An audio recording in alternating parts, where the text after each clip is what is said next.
suas classes, nós vamos deixar aberto aí na Bíblia o texto de Amós, capítulo 5, versículos 1 a 15. Nós estudamos algumas semanas atrás, na Escola Bíblica Dominical, o livro de Amós, quando tratávamos sobre a história do Antigo Testamento. Mas hoje a ideia é abordar um tema específico usando o livro de Amós. No último mês, eu ouvi pelo menos 3 ou 4 perguntas dirigidas a mim, de irmãos daqui, de outros lugares, a respeito de como era a fé no Antigo Testamento, e como era o evangelismo, como era a salvação no Antigo Testamento. Algumas pessoas já até disseram que era necessário crer no Senhor e obedecer os mandamentos para ser salvo, tornando a salvação obtida por meio de obras. Né? Será que Deus mudou no meio do caminho? Porque o Novo Testamento oferece um evangelho completamente diferente disso. Então, será que existe 2 maneiras de salvação? Uma no Antigo Testamento por obras, né? pela lei judaica, pelos mandamentos, pelos sacrifícios, e outra no Novo Testamento pela fé no Senhor Jesus?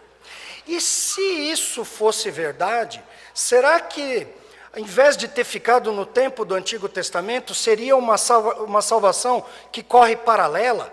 Ou então eu posso escolher ser salvo pela fé, ou me judaizando, ser salvo através da lei. Ou talvez ir além, né? Vamos mexer essa salada um pouco mais. Talvez eu possa ser salvo pela fé, mas tenha de manter minha salvação pelas obras da lei. Nossa, mas que criatividade! Quem dera fosse só criatividade. Essa é a pregação do Evangelho em muitos lugares. Em alguns lugares onde a pregação naturalmente é distorcida, desde a sua base, em alguns lugares que não, que na boa intenção de se pregar o Evangelho, por não se compreender algumas bases dele, acaba se desviando. Então a pergunta hoje é: como que o Evangelho era pregado no Antigo Testamento e como que eu posso aproveitar isso hoje em dia? Como que não só o Novo Testamento, mas o Antigo vai me dar uma base para a pregação do Evangelho nos dias de hoje? E a intenção não é somente histórica ou teológica, analisar teologia do Antigo Testamento, não, é amanhã ir trabalhar, ir para a escola e saber como eu testemunho da salvação que vem do Senhor. Nesse sentido, esse texto que foi lido, que o Nicolas leu há alguns instantes atrás, ele vai oferecer para nós 3 anúncios integrantes da mensagem da salvação, sempre. Não importa em que momento das Escrituras o Senhor esteja falando, esses fatores sempre surgem. Alguns fatores não, como, por exemplo, a pregação da cruz de Cristo. Será que Amós, ou Moisés, ou Davi pregaram fé no Deus homem crucificado no Calvário? Será que foi essa a salvação que eles ensinaram? Será que chegou a tanto? Você acha que sim? Acha que não?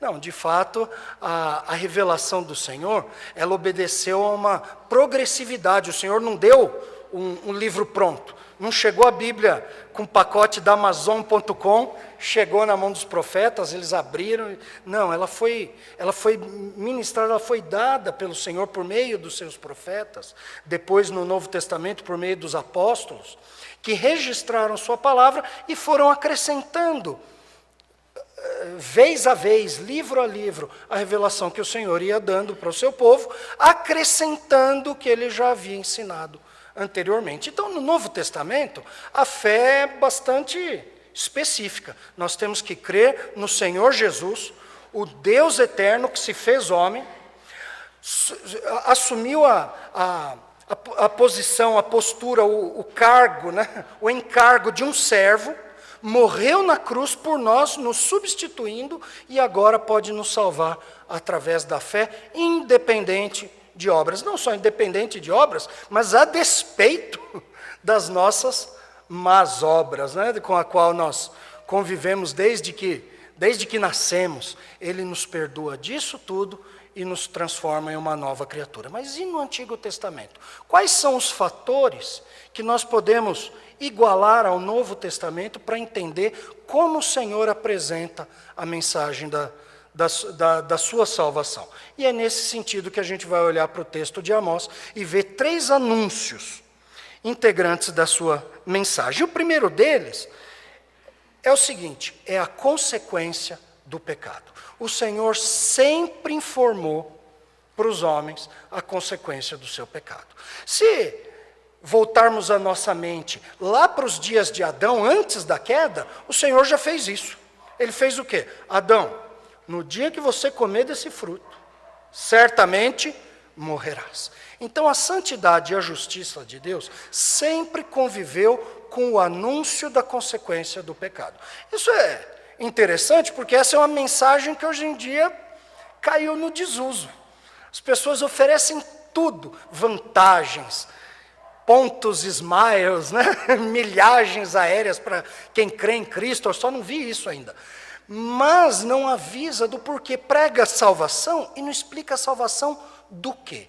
Nesse texto, o profeta Amós, que saiu lá de Judá, ele que não era um profeta profissional, ele que trabalhava com pastoreio de rebanhos pequenos, talvez fosse dono de um pequeno plantel de ovelhas, né, que tivessem outros pastores a seu serviço.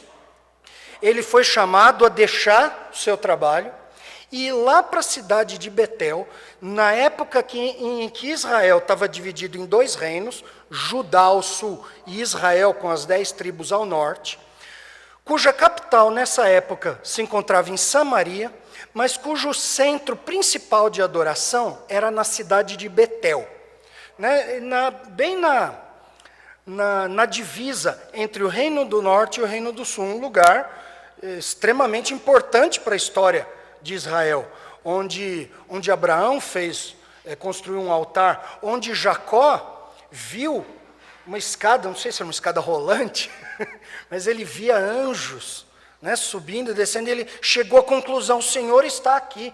Construiu lá uma coluna, um lugar importante na história de Israel. Quando Jacó volta de Harã, onde ele se casou, teve seus filhos, quando ele volta, ele agradece ao Senhor naquele lugar, porque o levou em segurança e o trouxe de volta.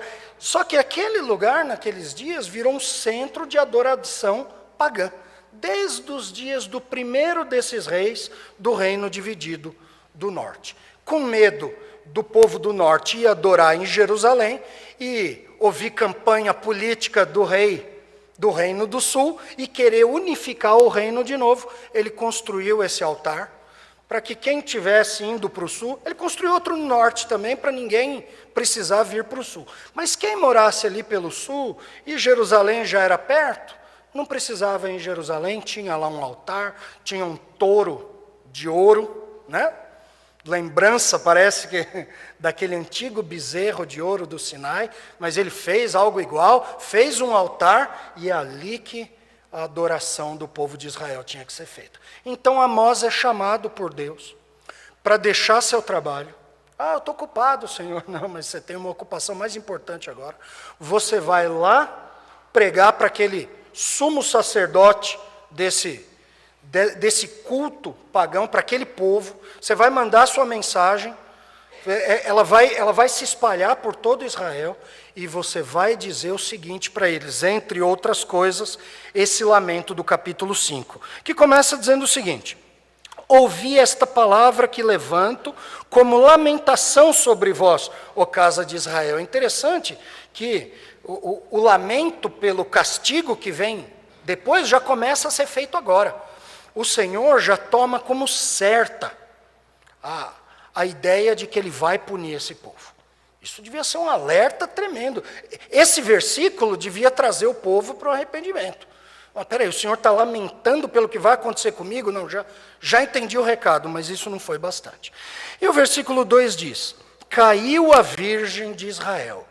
Interessante Israel ser chamado de virgem aqui. Alguns comentaristas vão atribuir isso ao fato de Israel nunca ter sido destruída por outros inimigos, né? Uma virgem como que nas derrotas, nunca foi derrotado. Eu acho que o sentido não é bem esse. Eu acho que o que o Senhor está fazendo aqui, longe também de enaltecer a pureza de Israel como de uma virgem, é tratá-lo de uma maneira diferente como ele vinha tratando no passado.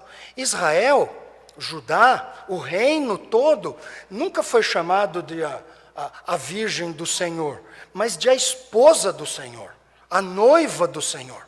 Ao chamá-la aqui de virgem, ele está acusando esse reino de viver não como uma esposa submissa ao seu marido, em comunhão com ele, seguindo o seu marido, honrando, mas ao contrário, como uma moça independente de um homem, né, na figura de uma virgem, que não tem ligação com nenhum esposo. É assim mais ou menos que o Senhor está descrevendo Israel. Você, que não quer ser minha esposa, quer andar como uma moça virgem, descomprometida. Você que não tem compromisso comigo, ó Virgem de Israel, nunca mais tornará a levantar-se. Estendida está na sua terra, e não há quem te levante. Deus já está olhando mais para frente e anunciando o resultado da rebeldia desse povo. Vocês quiseram viver independente de mim, quiseram adotar outros deuses, quiseram adotar um culto mais parecido com o culto cananita. Vocês quiseram, como uma esponja, vocês absorveram tudo que era mal dos povos ao seu redor e rejeitaram o que eu dei de puro para vocês.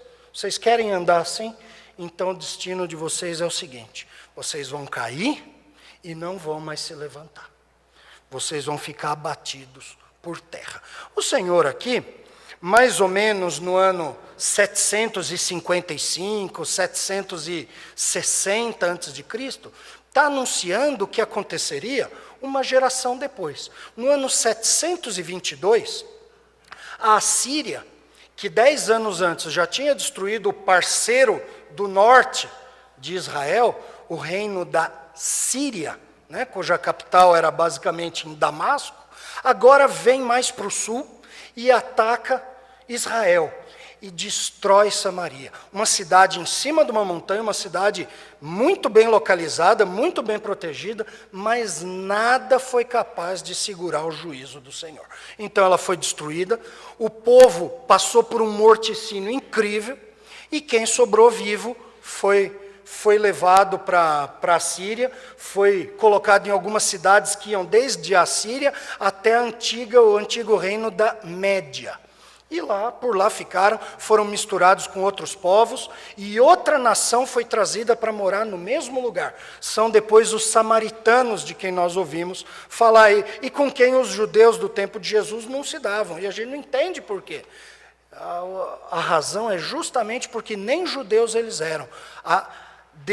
Deus trouxe um castigo tão grande e cumpriu o que ele disse: você não vai mais se levantar, que nem sequer israelitas de verdade havia mais nesse território. E ele diz o seguinte no versículo 3: porque assim diz o Senhor, a cidade da qual saem 1000 conservará 100, e aquela da qual saem 100 conservará 10, a casa de Israel. Ele está anunciando o resultado da guerra que viria 40 anos depois, menos, 30 anos depois talvez. Vocês vão sair com seu exército forte, seu exército que já bateu no Reino do Sul algumas vezes, esse exército poderoso, mas de 10 vai voltar um só. De 100 vão voltar 10. De 1000, 100 vão sobrar vivos. Ou seja, 90% do seu exército vai perecer. O exército que você considera a sua fortaleza. Vocês que nesses dias de fartura no reinado de Jeroboão II, quando os reinos do norte estavam brigando lá para cima e os reinos de Israel tiveram força para expandir seu domínio, manter a paz, voltar aos seus dias de grandeza, vocês que confiam nesse exército e na prosperidade, vocês vão sair para batalhar. E 10% dos seus soldados é o que vai sobrar. Na história, algumas vezes nós temos exemplos até bíblicos, de exércitos que conseguiram manter-se firme na batalha com metade do seu contingente morto. Né? Perderam 50% dos soldados e ainda conseguiram se manter, principalmente numa batalha, corpo a corpo, né? Espada a espada, o morticínio era muito grande. Então esperava-se um bom número de baixas de guerra, mas com 90% das baixas, ninguém se levantava. E o resultado ia se expandir dos campos de batalha para cidades e depois para a própria nação. Essa nação ia acabar.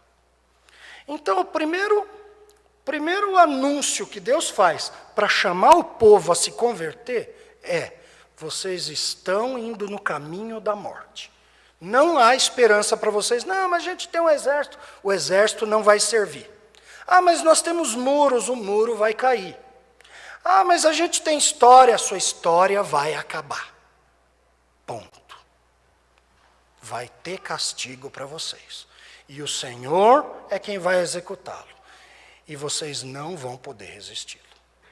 Então, esse foi o primeiro anúncio nesse trecho dado por Amós. Amós chegou lá para aquele povo duro, autoconfiante, rebelde ao Senhor e disse: vocês vão sofrer as consequências do seu pecado. O Senhor, que é justo, vai puni-los de uma maneira irresistível. Primeiro anúncio. No Novo Testamento a gente vê isso também? Anúncio de castigo para o pecado. Você lembra disso? Lembra algum texto aí que anuncia? Então, mais para frente a gente volta a esse assunto. Mas, voltando para o nosso texto de Amós, ele entra agora no segundo anúncio. O segundo tipo de anúncio que faz parte da mensagem da salvação, que é a descrição do caminho para Deus. Ele informou aqui, a estrada que vocês estão seguindo vai dar em morte. Quando você fala isso para alguém, o que você espera que a pessoa fale? O que você espera que a pessoa faça? A criança está brincando perto do lugar onde vai cair. E você fala: cuidado, tem o degrau. Qual é a sua intenção? É só informar? A pessoa fala: obrigado, e pula. Não é isso. Você quer que a pessoa volte atrás. Você quer que a pessoa tome cuidado, ela tome ciência do perigo, olhe, fale: realmente eu não tenho condições de permanecer inteiro se eu cair dessa altura, e deixa eu dar o passo para trás, deixa eu mudar de caminho, deixa eu seguir um caminho mais seguro. E aqui Deus faz a mesma coisa por meio do profeta. Ele mostrou a consequência do pecado, e agora ele mostra aquele que pode libertar dessa consequência, libertar do próprio pecado em si, pode dar salvação, mesmo que tudo que eles tenham feito até esse momento seja o extremo oposto do que o Senhor lhes indicou na sua palavra. Então, versículo 4, o profeta diz: pois assim diz o Senhor à casa de Israel: buscai-me e vivei. Esse convite se repete em outros lugares. Se você olhar no versículo 6, está com sua Bíblia aí? Olha o versículo 6 como começa: buscai ao Senhor e vivei. Olha o versículo 8: procurai o que faz. E depois ele fala: aquele que fez o sete estrelas, ou a constelação de Pleiades, né, e de Órion, e faz algumas coisas. E no final, para não sobrar dúvida, no final do versículo 8, ele diz quem é. Senhor é o seu nome. Então ele diz: buscai e vivei, no versículo 4. No versículo 6 ele diz: buscai ao Senhor e vivei. E no 8 ele diz: procurai quem? Aquele cujo nome é o Senhor. Então ele começa, depois de informar do perigo, do risco do pecado e as consequências inevitáveis que ele traz, o Senhor oferece agora o caminho de salvação. Busquem o Senhor e vivam. Quando ele faz isso, o primeiro impulso que normalmente as pessoas têm é gostar da mensagem. Eu muitas vezes falei para as pessoas de Deus e de Jesus e ouvi a seguinte resposta: mas é claro que eu creio. Quem não crê em Deus? A pessoa até olhava para mim como se eu fosse meio estranho. Para que falar uma coisa dessa? Todo mundo crê em Deus, quem é que não crê em Deus? O problema é que essa fé genérica não é a que o Senhor está indicando. Ele faz um convite de buscar o Senhor para se obter vida e não cair nessa consequência mortal informada nos versículos 1 a 3, mas ele diz como é que é o caminho direitinho, não é qualquer caminho. Não é dizer eu gosto de Deus, eu creio em Deus, não. É o Deus revelado nas Escrituras, bastante específico, e não ao gosto do freguês, igual a gente vê hoje. Então ele diz o seguinte no versículo 5. Versículo 4 ele diz, buscai-me e vivei. Mas no versículo 5 ele diz, porém não me busqueis. Ué, como assim não me busqueis? Mas ele explica como ele não devia ser buscado. Porém não me busqueis em Betel, nem venhais a Gilgal, nem passeis a Berseba. Ele fala de 3 lugares. Betel é o lugar daquele altar, é onde o próprio profeta está lá pregando. Tá? É o lugar, é o centro pagão mais importante de adoração desse reino do norte. Ele diz, vocês vão buscar o Senhor, mas não é nesse culto idólatra que vocês inventaram aqui, não. Ah, mas Deus é o mesmo em todo lugar, só muda o nome, Deus fala, não é não. Mas só muda o lugar aqui, lá em Jerusalém, aqui tanto faz, Deus... Não. Eu ordenei que eu fosse buscado por vocês, pelo povo de Israel, lá em Jerusalém, com um culto específico, com orientações do que fazer e proibições do que não fazer. Se vocês criam um culto diferente que vocês gostam e acham interessantes, vocês adoram um outro Deus, mas não a mim. Então eu não aceito ser buscado nessa adoração idólatra em Betel. Também não aceito adoração em Gilgal. Gilgal foi o local do primeiro acampamento de Israel, quando eles passaram o Jordão para iniciar a campanha. Eles se acamparam ali perto de Jericó, em Gilgal, e dali começou. Ali eles fizeram uma base, um centro de comando militar, e dali eles saíam para suas conquistas na terra. Ali também acabou virando um centro religioso, que com o tempo se tornou também um lugar de adoração idólatra. Interessante que justamente o lugar onde o Senhor os abençoou com a entrada na terra, se tornou o lugar onde eles não honravam o Senhor. E também em Berseba. Berseba é o lugar mais ao sul de todo Israel. Agora eu não estou falando do Israel do norte. Todo o território unido de Israel, ao sul de Judá, que é a tribo mais ao sul, era onde eles deviam entrar pela terra quando vieram do Egito. Lá em Berseba, que foi morada de Abraão, de Isaac, de Jacó, o lugar onde eles habitaram, era um lugar importante para os israelitas por causa da sua história. Parece-me, por algumas citações de textos bíblicos, que havia um certo tipo de peregrinação para essa cidade por causa da ligação histórica, da memória dos patriarcas. Nessa cidade, a arqueologia, algum tempo atrás, também encontrou um altar construído do mesmo tamanho, com o mesmo formato daquele altar do templo de Israel em Jerusalém, mostrando que ali teve também um culto paralelo. De modo que, assim como em outros lugares onde todos os altares foram destruídos, ali também se desenvolveu um tipo de adoração que parecia sem nome do Senhor, mas ia contra o que a palavra do Senhor ensinava. Deus falou, vocês não adianta fazer isso. Vocês querem viver, não me busquem do jeito que vocês querem, do jeito que vocês gostam, do jeito que vocês acham.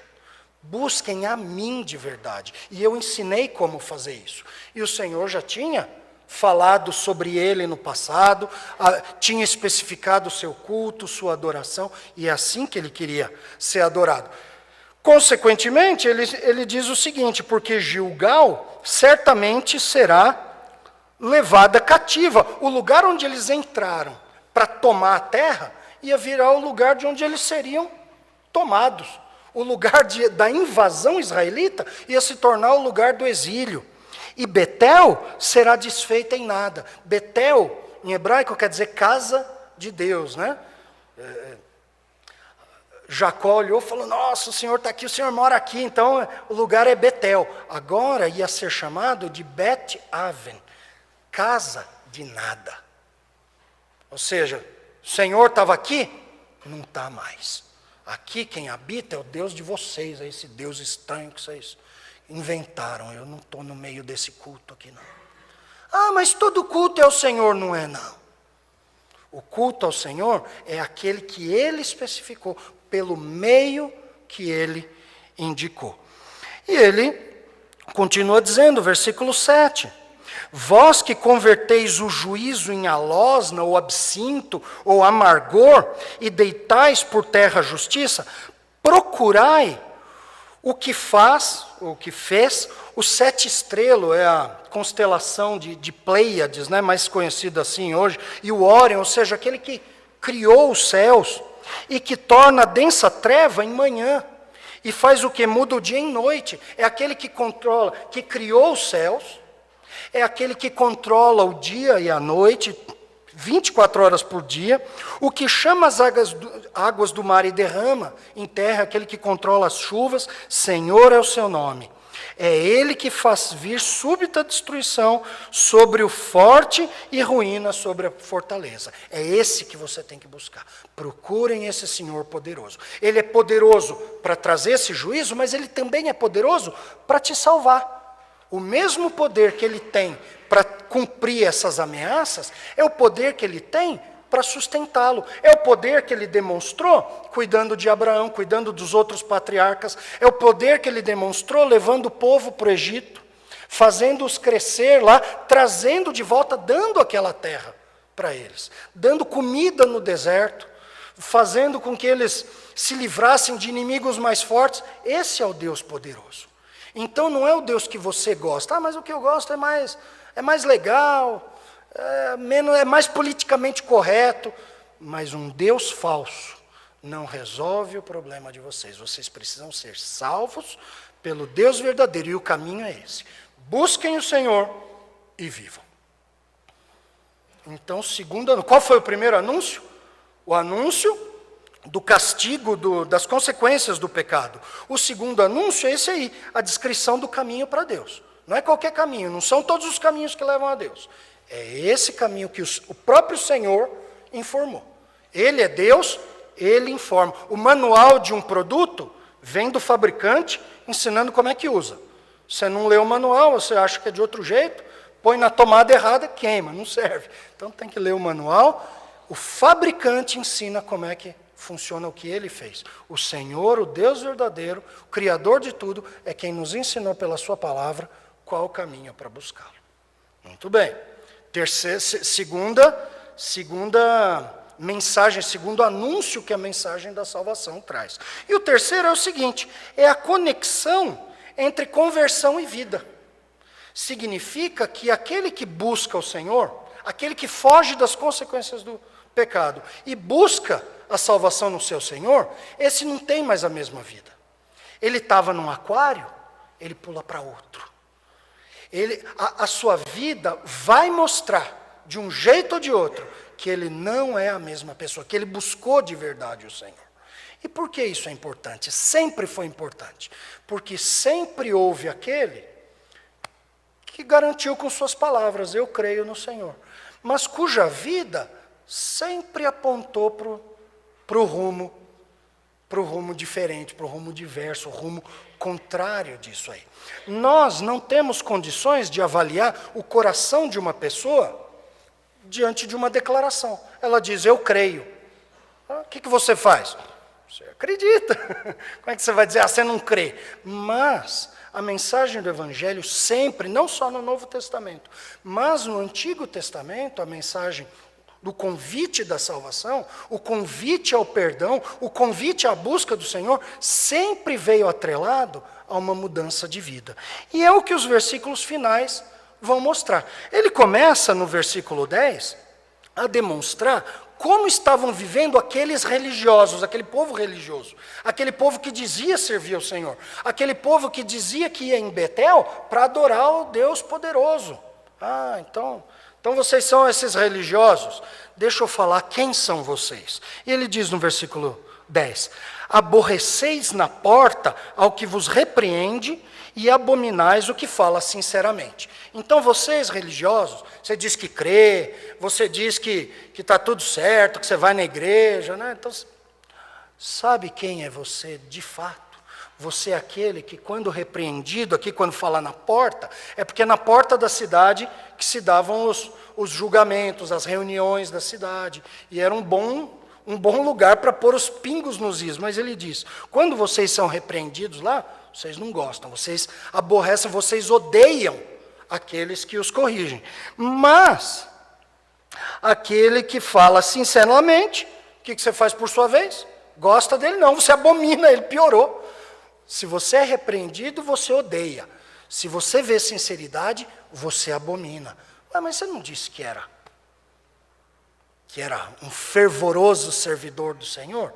Aqui a sua vida não está dizendo. E aí vem dois portantos aqui. O primeiro portanto no versículo 11 diz, portanto, visto que pisais o pobre e dele exigis tributo do trigo, esse era um dos problemas piores nos dias de Amós. Injustiça social. Algumas vezes, o pecado de Israel se viu em adoração idólatra, em alianças com outros povos gentílicos, povos ímpios, mas nessa época, a pior prova de que esse povo não tinha buscado o Senhor, que não tinham sido transformados pela salvação que vem do Senhor, é que eles viviam de um modo injusto, trazendo sofrimento. Vocês pisais o pobre, dele exigis tributo do trigo. Então não habitareis nas casas de pedras lavradas que tens edificados, nem bebereis do vinho das vides desejáveis que tendes plantado. Quando ele fala isso, ele está dizendo, vocês que estão sobretaxando o seu povo. Nessa época, outros profetas, incluindo Amós, mostra como os ricos, por meio da compra da justiça, do suborno, como eles tomavam as terras dos pobres. E depois faziam contratos de meieiros, como é que chama isso? Não sei, né? Meieiro, né?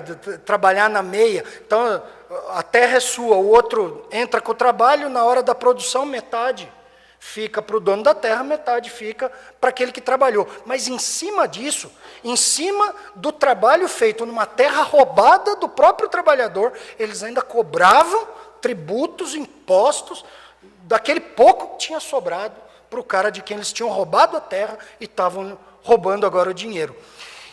E nessa época, é impressionante, até as mulheres dos líderes incentivavam mais. Elas cobravam mais coisas caras, e incentivavam seus maridos a pressionar ainda mais o povo para elas terem mais dinheiro.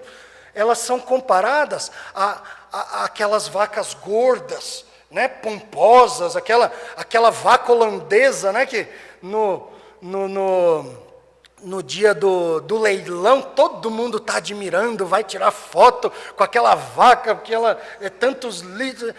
Os profetas comparam aquelas mulheres àquelas vacas pomposas. Todo mundo queria chegar perto delas, porque elas eram as melhores. Elas oprimiam o povo junto com seus maridos. E aí Deus fala, então, já que vocês agem assim, as casas que vocês estão construindo, as mansões de pedra que vocês estão construindo, e as vinhas roubadas, né, de onde vocês esperam produzir bastante vinho, vocês não vão aproveitar nada disso. Porque sei, versículo 12, sei serem muitas as vossas transgressões e graves os vossos pecados, afligis os justos, tomais suborno e rejeitai os necessitados na porta. Portanto, o que for prudente, guardará então silêncio, porque o tempo é mau. A maldade de vocês é tão grande que aqueles que são prudentes não conseguem nem falar nada. Eles sabem que o tempo é tão ruim que não adianta se levantar contra a injustiça, porque você mesmo vai ser alvo disso, então é melhor eu ficar na minha. E aí Deus trata esse povo, para quem ele acabou de dizer, buscai o Senhor, ele diz, vocês não vão aproveitar nada disso, porque vocês agem assim, assim, assim. E com isso, ele cria uma relação da busca pelo Senhor e do modo como a pessoa age. Ou seja, você está agindo desse modo, você faz seus irmãos sofrerem, você é injusto, você é mentiroso, você é ladrão, você é tudo isso. Sabe por quê? Porque você não buscou o Senhor. Ah, mas eu vou lá no altar. Nem esse altar, nem a sua adoração são verdadeiras. Você vai padecer porque não buscou o Senhor. Mas olha o versículo 14 em diante. Ele diz, buscai o bem e não o mal. É uma quebrada. Alguns diriam que é uma dobradiça. Do versículo 10 ao 13, ele fala de um tempo mau. Tempo de pessoas que não buscaram o Senhor. Mas agora, ele muda o seu objetivo e o alvo da sua pregação. Ele fala para outras pessoas, buscai o bem e não o mal, para que vivais. E assim o Senhor Deus dos exércitos estará convosco. Ah, peraí, então, se eu buscar o bem e não o mal que ele acabou de descrever, se eu buscar o Senhor e viver de um modo diferente como consequência dessa busca, eu não vou mais a Bet-Aven, a casa do nada. Não, o Senhor vai estar comigo. Minha casa vai ser um tipo de Betel também, porque o Senhor vai habitar comigo, o Senhor estará convosco. Como dizeis, né? Vocês dizem isso que o Senhor está convosco, mas não está não. Ele vai estar com aqueles que buscam o bem e não o mal, para que vivam. Esse para que vivais é a mesma expressão que vem junto com buscai ao Senhor para que vivais. De modo que buscar ao Senhor, na prática, pode ser visto através da pessoa buscar o bem e não o mal. Ele está dizendo, não existe aquele que busca o Senhor, mas cuja vida é uma busca contínua pelo mal. Isso não existe. Isso quer dizer que essa pessoa não buscou o Senhor. Aqueles que buscam o Senhor, buscam outras coisas juntos. E essas coisas são o bem. E aí o versículo 15 explica como isso acontece. Aborrecei o mal, rejeitem o mal, odeiem o mal e amai o bem. E estabelecerei na porta o juízo. Ou seja, o mundo está andando nesse rumo perdido, mal, você vai andar no outro sentido. Tudo que o mundo fizer, você vai fazer ao contrário. Talvez o Senhor dos Exércitos se compadeça do restante de José. E ao dizer isso, ele fala aqueles que assim agirem, estão no caminho de quem busca o Senhor. E mesmo quando chegar aquela destruição, eu vou me compadecer desse povo e vou preservá-lo. Então, dos 1000 que saíam e 100 que voltavam, desses 100, estariam ali aquele remanescente do Senhor, aquele que buscou o Senhor e que foi salvo por ele, e que, por consequência, apresentava um estilo de vida diferente. A conexão entre conversão e vida. Isso tem no Novo Testamento também. Vamos voltar aqui. Consequências do pecado. O Novo Testamento informa a consequência do pecado no evangelismo? A descrição do caminho para Deus. O Novo Testamento faz isso também? Faz isso. Faz. E a conexão entre vida e conversão? O Novo Testamento só importa em falar para ser salvo e depois viva como quiser? É assim? Ou o Novo Testamento também faz essa relação? Na verdade faz. Veja só, as consequências do pecado. Veja aí, pode passar lá. Tem 2 versículos que eu vou ver brevemente a título de ilustração, e não só de ilustração, mas do fornecimento de ferramentas. Agora que eu entendi como é que Deus trabalhava no passado para chamar as pessoas à salvação, vamos olhar no Novo Testamento quando isso tem até mais definição.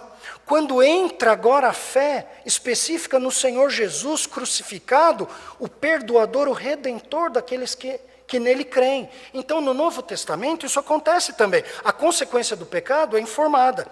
Porque o salário do pecado é a morte, mas o dom gratuito de Deus é a vida eterna em Cristo Jesus, nosso Senhor. Então, se você quiser pregar o evangelho, só falando que a igreja é legal, que tem um grupinho que joga bola na igreja, você precisa ver as senhoras, que grupo animado, vai ter retiro das senhoras, e você precisa ver o remar, o pessoal está vibrando. E os jovens, então, os jovens vão fazer um retiro, é super legal a igreja. Esse é um convite, é um marketing de um produto, mas não é assim que a Bíblia coloca a nossa salvação. Ela apresenta a nossa salvação não como uma boa opção que a pessoa pode escolher, mas como a salvação dela de um juízo iminente e inescapável. Ah, mas eu não creio nisso. Não importa. Você vai sofrer esse juízo também. Ah, não creio em Deus. Ah, mas ele crê em você. Não se preocupa, não. Se preocupa, você vai sem crer mesmo. Você não crê agora, você vai crer depois, da maneira pior. Não importa, não é uma questão de opinião. Ah, mas isso você diz porque você é crente. Se eu seguir outra religião, eu tenho tanto direito, né, de ter minha visão como você. Então, você, na sua outra visão, na sua outra religião, você vai ter que arrumar um material, como a Bíblia, com uma ética perfeita, com testemunhos vivos, né, não só arqueológicos, mas históricos da sua veracidade, e também cujas promessas escritas lá num passado distante, vem se cumprindo ao longo da história de uma maneira perfeita. Diferente, por exemplo, de quem é espírita e leu lá algumas décadas atrás aquele livro que falava sobre, o livro do Allan Kardec, que falava sobre a vida depois da morte e como eram os planetas do sistema solar, para onde os espíritos iam. Né? O primeiro lugar que parece que ia era em Marte. Então, Allan Kardec descrevia como que era a atmosfera de Marte, como eram as pedras, como era o ambiente. E fez muito sucesso. Até a NASA inventar, a NASA ter a ousadia, né, de criar foguetes.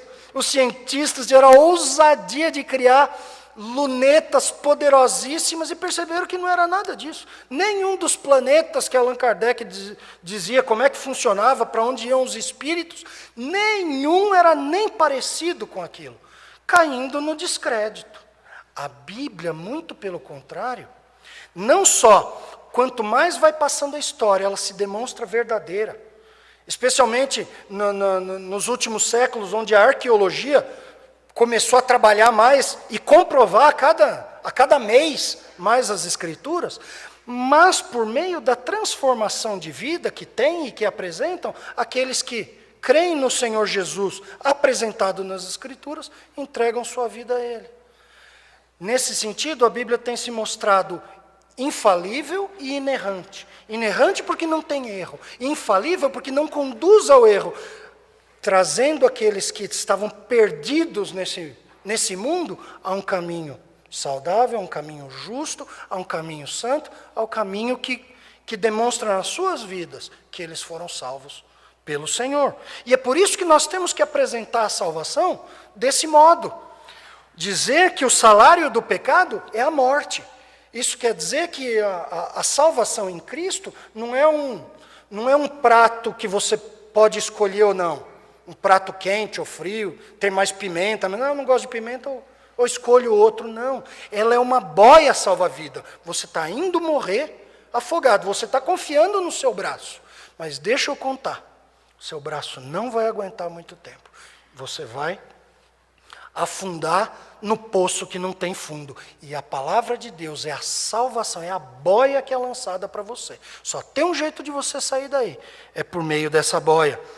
João 3,36 diz isso também, dizendo: por isso quem crê no Filho tem a vida eterna. O que todavia se mantém rebelde contra o Filho, não terá a vida eterna, mas sobre ele permanece a ira de Deus. Repararam como o anúncio da salvação vem junto com o anúncio da condenação? Isso não quer dizer que nós temos que nos tornar pessoas carrancudas, que só falam de condenação, só fala de inferno. Daqui a pouco você fala mais de inferno que o Zé do Caixão. Não. Mas para enaltecer a salvação que nós temos em Cristo, nós temos que informar do que nós somos salvos.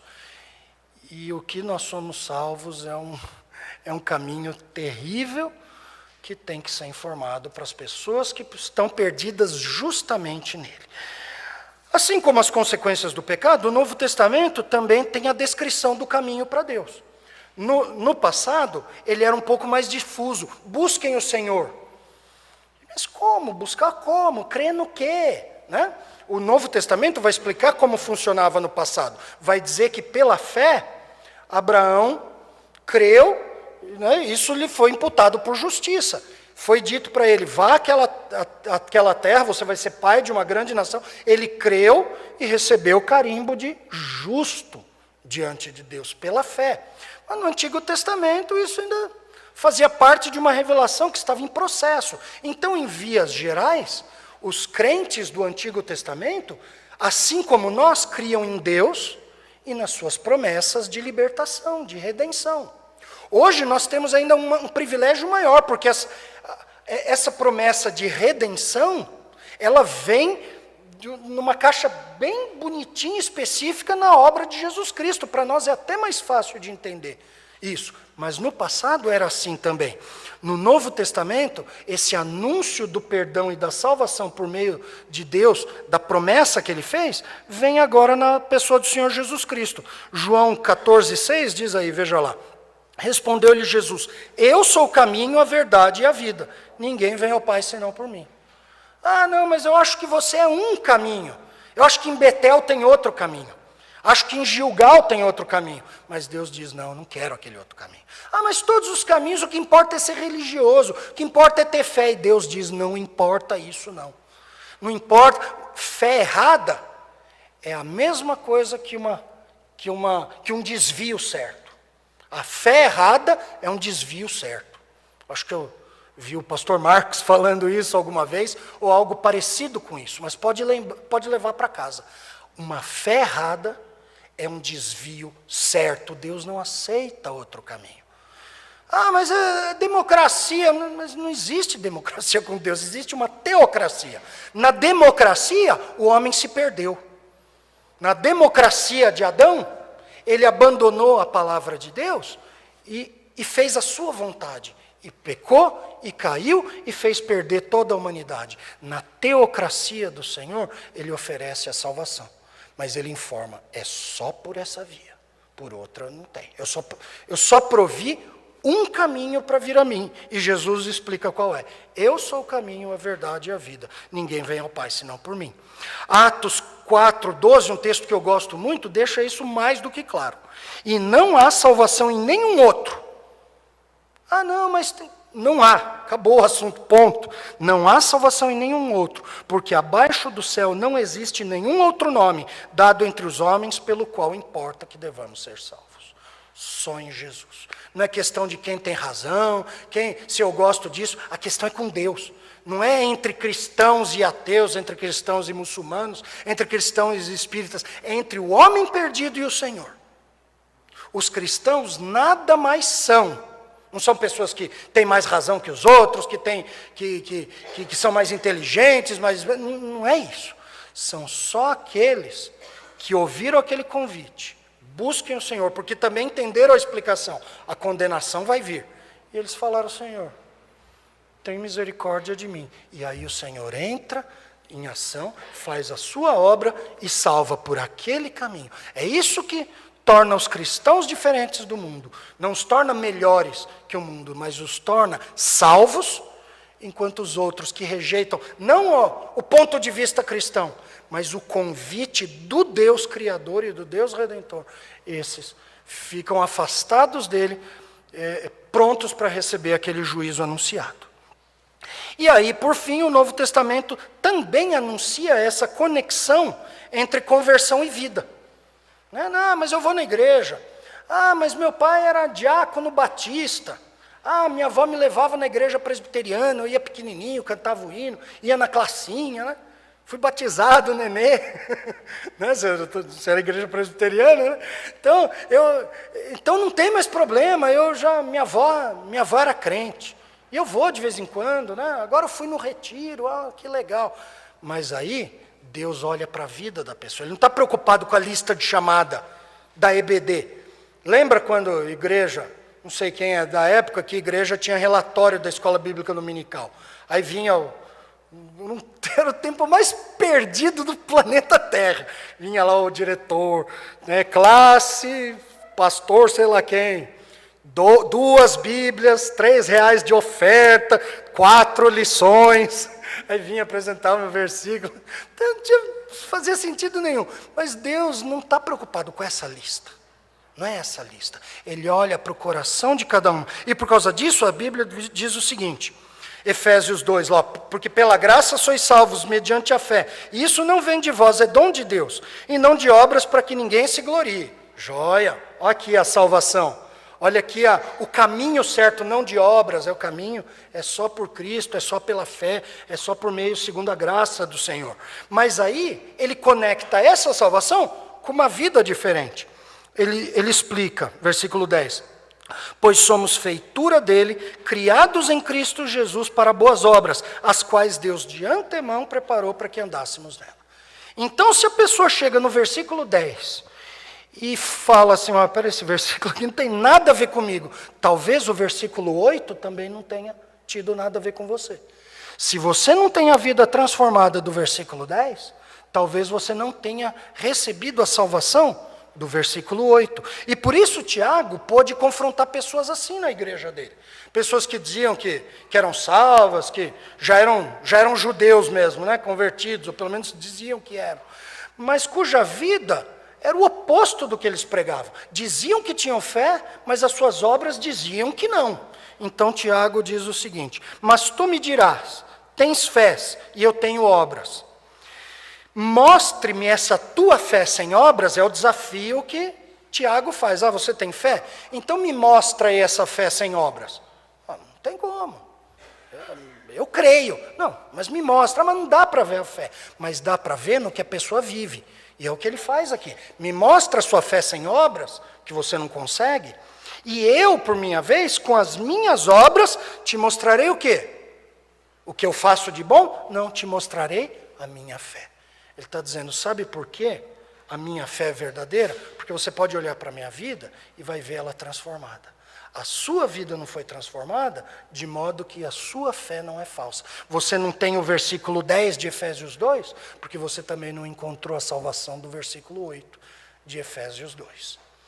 Desse modo, ao mostrar como Deus agiu tanto no Antigo Testamento quanto no Novo, mostrando para os homens a consequência da perdição e do pecado, oferecendo um caminho que é Ele mesmo, para a salvação, para a remissão, para o perdão dos pecados, para a redenção. E a associação dessa salvação com uma vida nova, mas eu ainda sou pecador, claro que é pecador, mas até um pecador transformado consegue ser notado. Até aquele que ainda não é perfeito, mas cuja vida foi transformada pelo Senhor, ele consegue mostrar a obra do Senhor da salvação, no íntimo do seu coração, no total do seu ser. Seguindo esse processo demonstrado no Antigo e no Novo Testamento, eu tenho 2 perguntas. Primeiro, você já passou por isso mesmo? Olhando agora para essa mensagem, para esse modelo de apresentação do convite à salvação. Você passou por isso? Você buscou o Senhor porque entendeu que você era pecador? Ou você buscou o Senhor porque estava com problema no trabalho e queria uma promoção, então vou na igreja para ser promovido? Você queria arrumar uma namorada, né? Então deixa eu ir na igreja porque aí o Senhor abençoa, eu vou arrumar um casamento. Ou seu casamento estava com problema e você veio na igreja para consertar o casamento. Se você buscou o Senhor por qualquer outro motivo que não a sua condenação, você não buscou dele a salvação, você buscou bênçãos. Você buscou a bênção do casamento, a bênção do carro novo, a bênção do emprego, mas você não buscou dele a salvação. Se você não buscou isso, você não encontrou. Segundo, você buscou no caminho que ele falou, ou você encontrou um lá? Ou seu avô, sua avó explicou para você lá, que na minha família sempre foi assim, e aí você se deu por satisfeito. E se convenceu que seu coração está em paz com isso. Ou você buscou no caminho que Ele disse, por meio do Senhor Jesus Cristo, entregando sua vida pela fé, seguindo pelo caminho único que é o Senhor Jesus, conforme descrito pelo Senhor. E depois que você fez isso, sua vida mudou? Sua vida mudou? Eu olho para mim agora e vejo todos os meus defeitos, todos os meus pecados. Mas eu olho para mim, no passado, antes de encontrar o Senhor Jesus, e me dá até medo. Então, mesmo eu olhando hoje para mim, e eu não sendo a pessoa que eu queria ser, a essa altura da vida cristã, eu olho para trás e falo, o Senhor transformou a minha vida.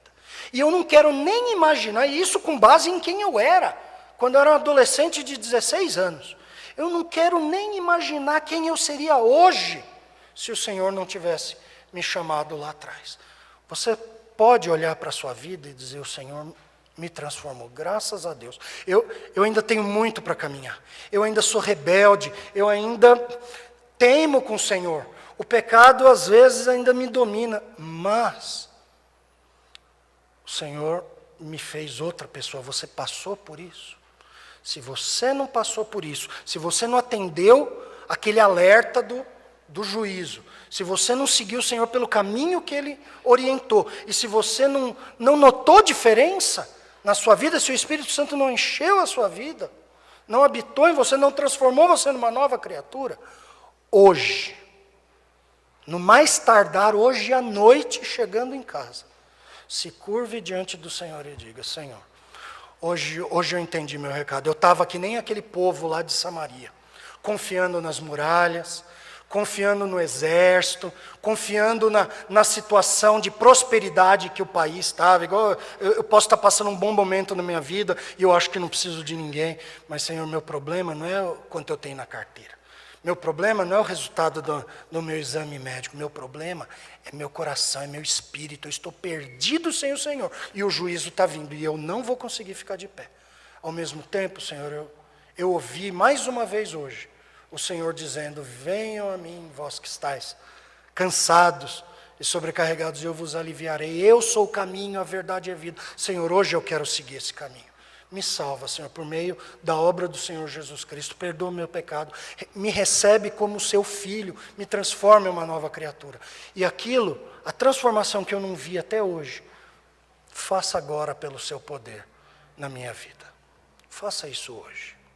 E minha segunda pergunta é, como você que já passou por isso, como você tem apresentado o Evangelho? Você tem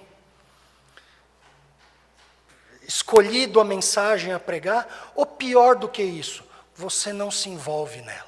Você acha complicado demais. É complicado, religião é um negócio...